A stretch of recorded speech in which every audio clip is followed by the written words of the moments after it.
என் குடும்பத்துல எல்லாமே குறைவுபட்டு இருக்க. என்ன காரணம்னா, முதல் வைக்க வேண்டியவரை முதல வைக்க தெரியவில்லை. ஆண்டுடைய வார்த்தையை முதல வைங்க. ஆண்டுடைய வார்த்தையில நிலை நில்லுங்க. அப்ப பாரு உங்களுக்கு எல்லாமே கூட கிடைக்கும். இல்லையா? அந்த வார்த்தை என்பது ஒரு உதாரணத்துக்கு சொன்ன அந்த முதலாவது என்ற ஒரு வார்த்தை. ஆனா இங்க ஆண்டவர் நமக்கு சொல்லி தர்றது என்னன்னாக்கா, நீ முடிவு பரியந்தம் நீ நிலை நிற்கணும் அப்படின்னாக்கா எதுலன்னா முதல்ல அன்புல நிலை நிற்கணும். அன்பு என்பது ஒரு வார்த்தை இல்லையா? அந்த வார்த்தை அதே மார்க்ல 12ஆம் அதிகாரத்துல நீங்க பாத்தீங்கன்னா தெரியும். 33 படிங்களேன். 12:33 அதே பக்கத்துல முழு இருதயத்தோடும் முழு மனதோடும் முழு ஆத்மாவோடும் முழு பலத்தோடும் அவரிடத்தில் அன்பு கூறி. அவரிடத்தில் ஆண்டவரிடத்துல வெறும் அன்பு கூறுன்னு சொல்லல. முழு இருதயம், முழு மனசு, முழு ஆத்மா, முழு பலம், 4 காரியத்தை உள்ளடக்கி அன்பு கூறுன்றார். நீ நானும் எப்படி அன்பு கூறுகிறோம்? நம்முடைய அன்புல இந்த 4 காரியம் இருக்குதா? சும்மா இல்லைங்க. ஆண்டவர் அன்பு கூறுறது என்பது சும்மா கிடையாது. நம்ம கணவனை அன்பு கூறுற மாதிரியோ அல்லது பிள்ளைகளை அன்பு கூறுற மாதிரியோ அது கிடையாது. இந்த அன்பு மாறும், பிளக்சுவேஷன் உள்ளது.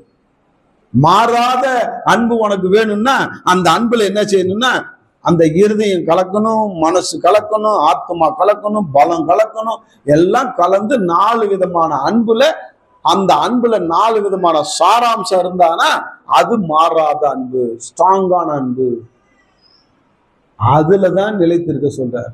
நாம நிலைத்திருக்கிற அன்புல சும்மா மாறக்கூடிய, கொடுத்தா நல்லவர் நோய், கொடுக்கணும்னா ஆண்டவர் மாதிரி ஒரு பொல்லாதவர் கிடையாது. செஞ்சா நல்லவர் நோய், செய்யலன்னா நீ எல்லாம் ஆண்டவரா போ அப்படின்ட்டு போயிடுவோம். ஆண்டவருக்கு அல்வா கொடுக்குற ஆளுங்க நம்மலாம். ஆனா மொத்தத்துக்கு ஆண்டவர் கடைசியில அல்வா கொடுப்பாருன்றது தெரியல. அதனாலதான் சொல்றாரு, முடிவு பெரிந்து நீ நிலையிலன்னா உனக்கு நான் அல்வா கொடுத்துருவேன் அப்படின்றாரு.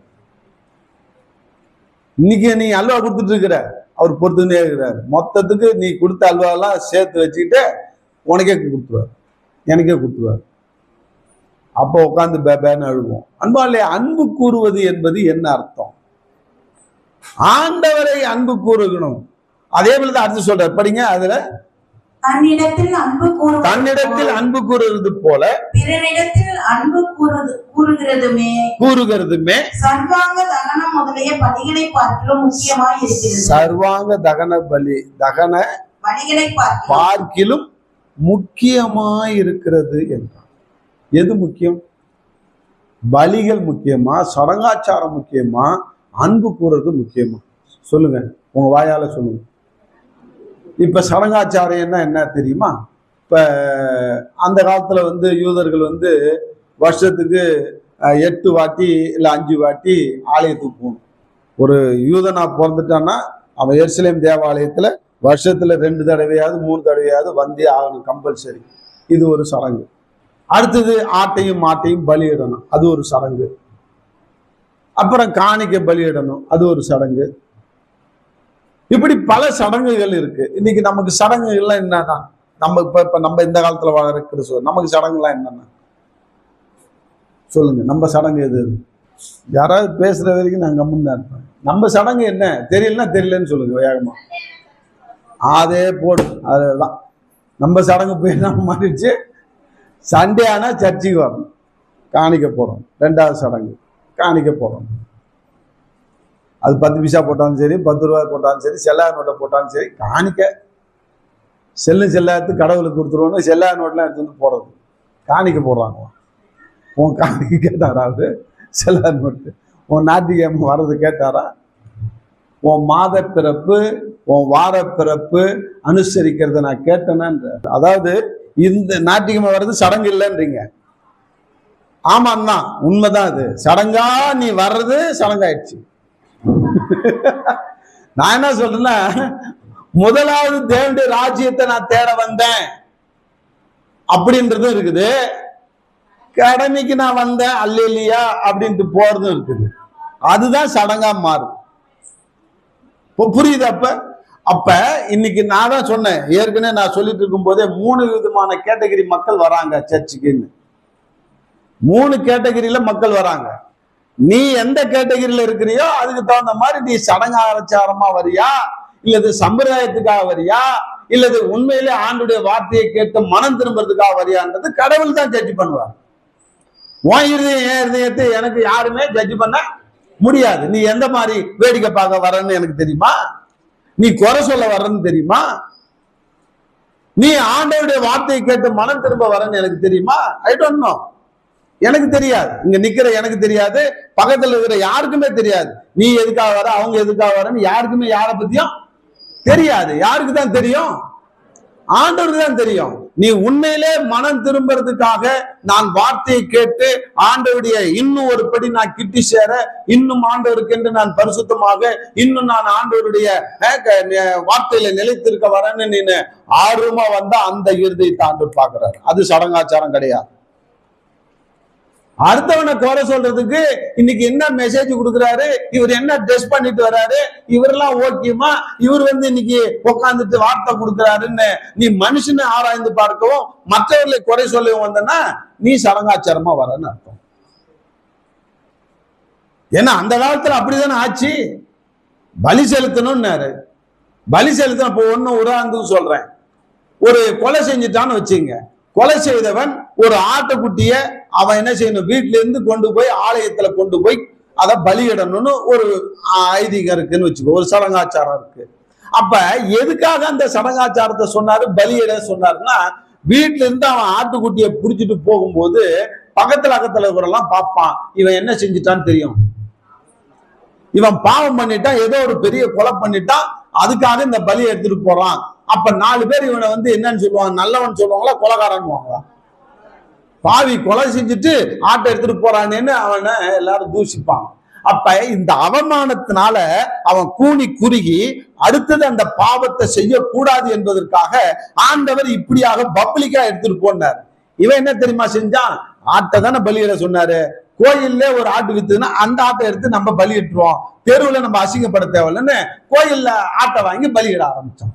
இதுதான் சடங்காச்சாரம். ஆண்டவர் பலியிட சொன்னதனுடைய நோக்கமே வேற.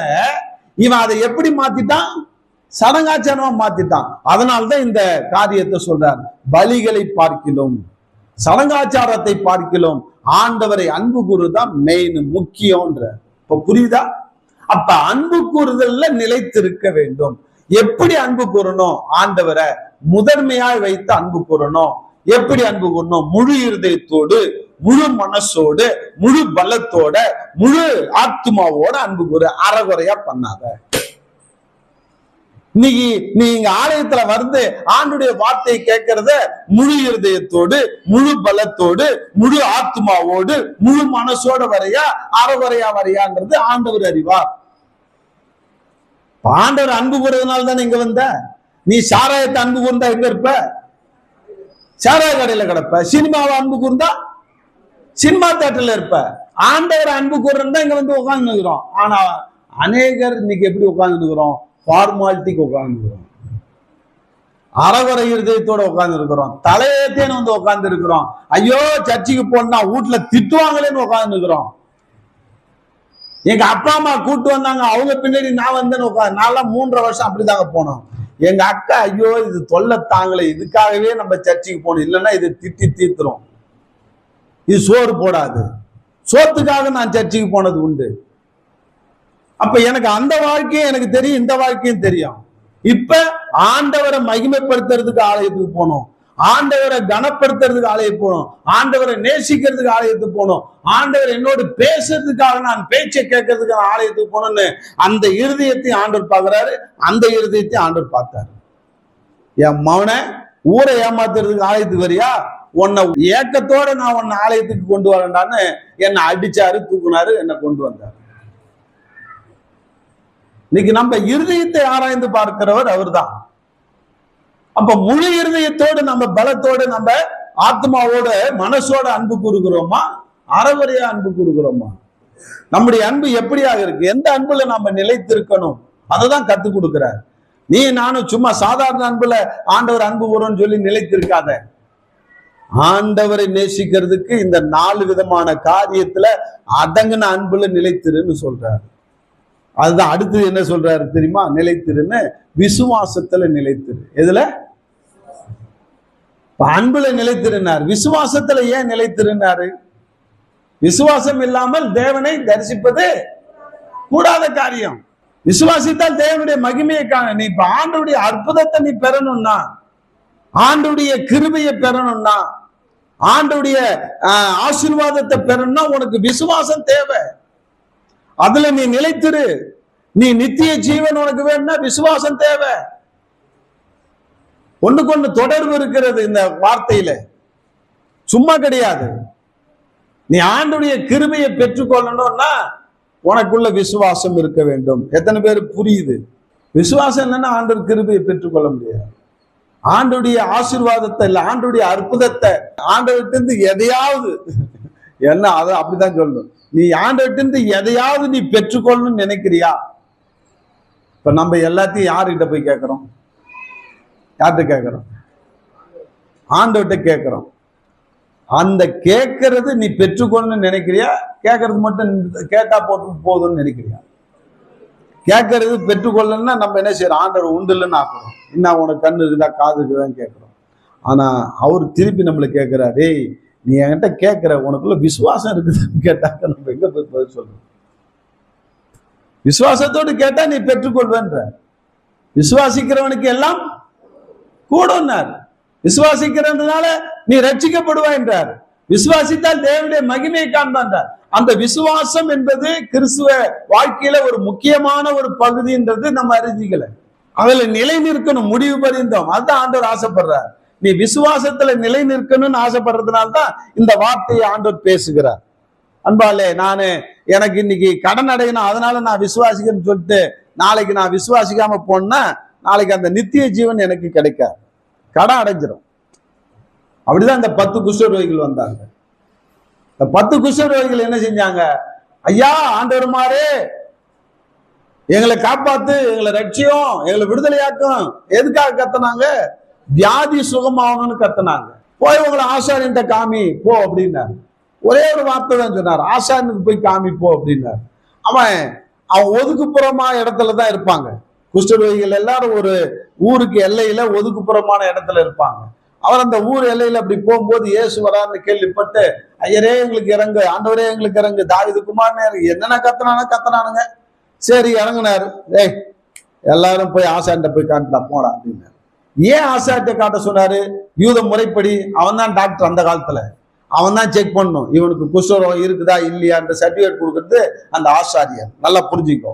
அப்ப இவன் சர்டிபிகேட் கொடுத்துட்டா இவனுக்கு குஷ்டரோகம் இல்லைன்னு சீல குத்தி சர்டிபிகேட் கொடுத்தா இவன் ஊருக்குள்ள போலாம், வீட்டுக்குள்ள போலாம். அதனால ஆசாரிட்ட போய் காட்ட சொல்றாரு. இவனு எல்லாம் போனானுங்க. போற வழியில என்னாச்சு? எல்லாம் கை காலெல்லாம் நல்லா ஆயிடுச்சு, குஷ்டரோகம் நீங்கிடுச்சு.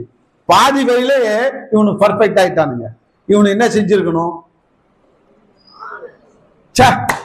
ஏசுனாரு நம்மளுடைய வாழ்க்கையில பெரிய அதிசயத்தை செஞ்சாருன்னு அவர்கிட்ட வந்து நன்றி சொல்லி அவர்கிட்ட காமிச்சிட்டு அப்புறம் கூட போய் என்ன யார்கிட்ட போய் காமிக்கலாமா இல்லையா?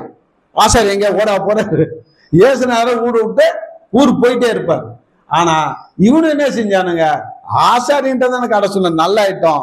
நேரா போய் ஆசாரிட்ட காமிச்சான், சர்டிஃபிகேட்டை வாங்கினா நேரா வீட்டுக்கு பொண்டாட்டி பிள்ளைய பார்க்க போயிட்டான். எங்க போட்டான்? பொண்டாட்டி பிள்ளைய பார்க்க போயிட்டான்.